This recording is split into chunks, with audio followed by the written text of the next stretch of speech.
আসসালামু আলাইকুম। কুরবানি ইসলামের গুরুত্বপূর্ণ বিধান ও বিশেষ ইবাদত। হযরত আদম আলাইহিস সালামের যুগ থেকে তা চলে আসছে, তবে সব নবীর শরীয়তে এর পদ্ধতি এক ছিল না।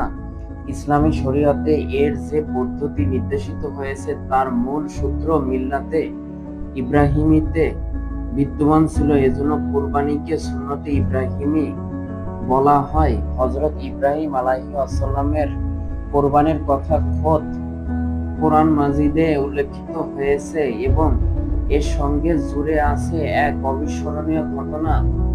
বহুদিন ধরে ইব্রাহিম আলাইহিস সালামের কোনো সন্তান হচ্ছে না।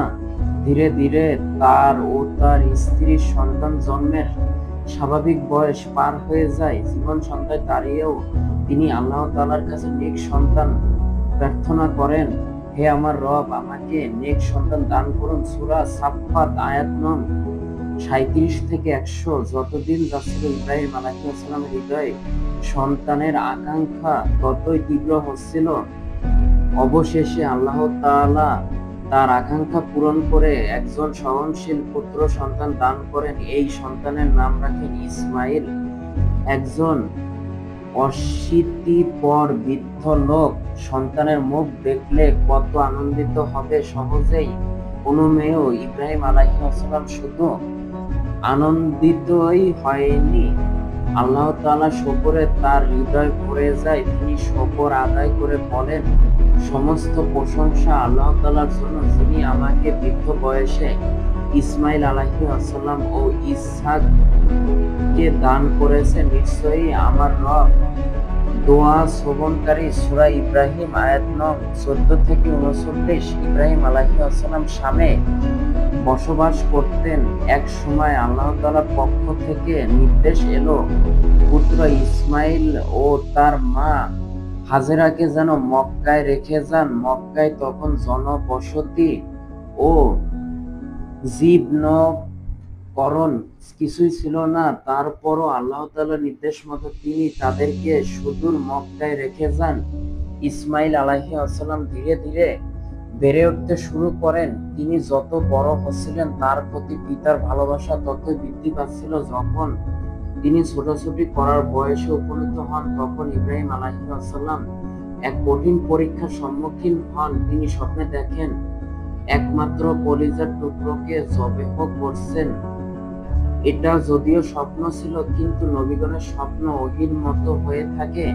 তাই এই স্বপ্নের অর্থ এই ছিল যে আল্লাহ তাআলার পক্ষ থেকে ইব্রাহিম আলাইহিস সালামকে একমাত্র সন্তান ইসমাইল আলাইহিস সালামকে জবেহ করার আদেশ করা হয়েছে। ইসমাইল আলাইহিস সালাম যদিও ইব্রাহিম আলাইহিস সালামের দীর্ঘদিনের স্বপ্ন ও দোয়ার ফল, কিন্তু তার কাছে আল্লাহ তাআলার আদেশ ছিল সবার উপরে। তিনি খুশি মনে এই আদেশ পালন করতে রাজি হয়ে গেলেন, কেননা সন্তান আল্লাহই দান করেছেন। এখন তিনি তাকে জবেহ করার আদেশ করেছেন। তার দেওয়া সম্পদ তার জন্য কুরবান করতে দ্বিধা কিসের? বান্দার জন্য এটা বরং সৌভাগ্যের বিষয়। ইব্রাহিম আলাইহিস সালাম অতীতে আল্লাহ তাআলার পক্ষ থেকে অনেক বড় বড় পরীক্ষার সম্মুখীন হয়েছেন। সবগুলোতে চূড়ান্ত সাফল্যের স্বাক্ষর রেখেছেন। এই আদেশ পালনের নিজের দিক থেকে তিনি সঙ্গে সঙ্গে রাজি হয়ে গিয়েছিলেন, কিন্তু এটা যেহেতু দুইজনের সাথে সংশ্লিষ্ট বিষয় ছিল, তাই অপরজনের অভিমত জানা বা অন্তত অবহিত করা উচিত। এতে তিনি মানসিকভাবে প্রস্তুতি নিতে পারবেন, অথবা তার কোনো দ্বিধা থাকলে বোঝানো সমঝানো যাবে। ইব্রাহিম আলাইহিস সালাম নিজের স্বপ্নের কথা সন্তানকে জানিয়ে তার অভিমত জানতে চাইলেন। হে আমার বৎস, আমি স্বপ্নে দেখি তোমাকে জবেহ করছি, তাই তুমি চিন্তা করে দেখো তোমার অভিমত কি? কিন্তু তিনি তো ছিলেন খলিলুল্লাহর পুত্র এবং ভাবী নবী।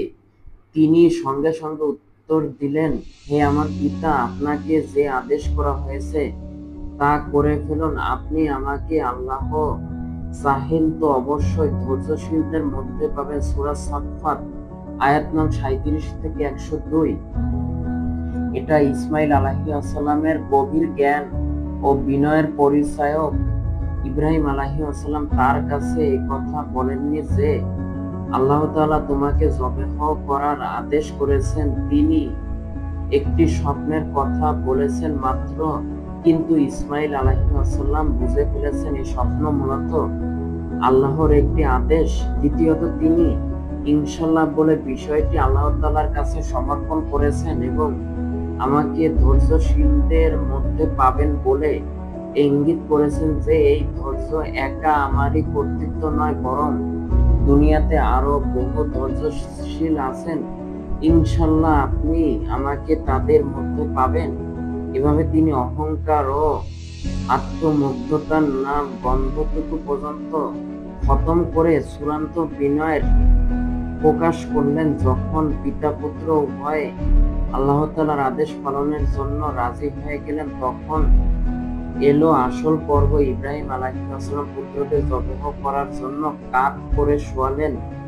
যবেহর ক্ষেত্রে যদিও সাধারণ নিয়ম হলো চিৎ করে শোয়ানো, কিন্তু ইব্রাহিম আলাইহিস সালাম ইসমাইল আলাইহিস সালামকে কাঁধ করে শোয়ানোর উদ্দেশ্য সম্ভবত এই ছিল যে আল্লাহ তাআলার আদেশ পালন প্রসঙ্গে তারা দুইজন নিজেদের পক্ষ থেকে তো এটাই ধরে নিয়েছিলেন যে পিতা পুত্রকে কার্যত যত্ন করবেন।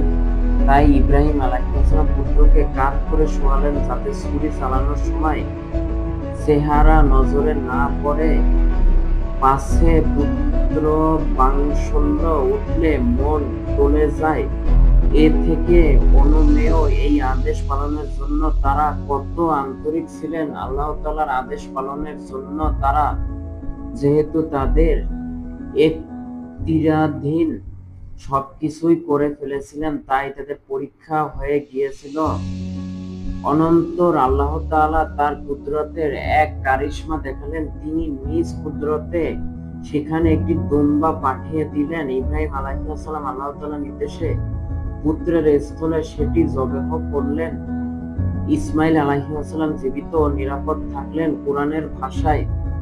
অতঃপর যখন তারা উভয়ে আদেশ মান্য করল এবং পিতা পুত্রকে উপর করে শুইয়ে দিল, আর আমি তাকে ডাক দিয়ে বললাম, হে ইব্রাহিম, তুমি স্বপ্নকে সত্যে পরিণত করে দেখিয়েছো। আমি এভাবেই সৎ কর্মশীলদের প্রতিদান দিয়ে থাকি। নিশ্চয়ই এটা ছিল স্পষ্ট পরীক্ষা এবং আমি এক মহান কুরবানির পশুর বিনিময়ে তাকে মুক্ত করলাম। সূরা সাফফাত আয়াত নং 37 থেকে 103 থেকে 107।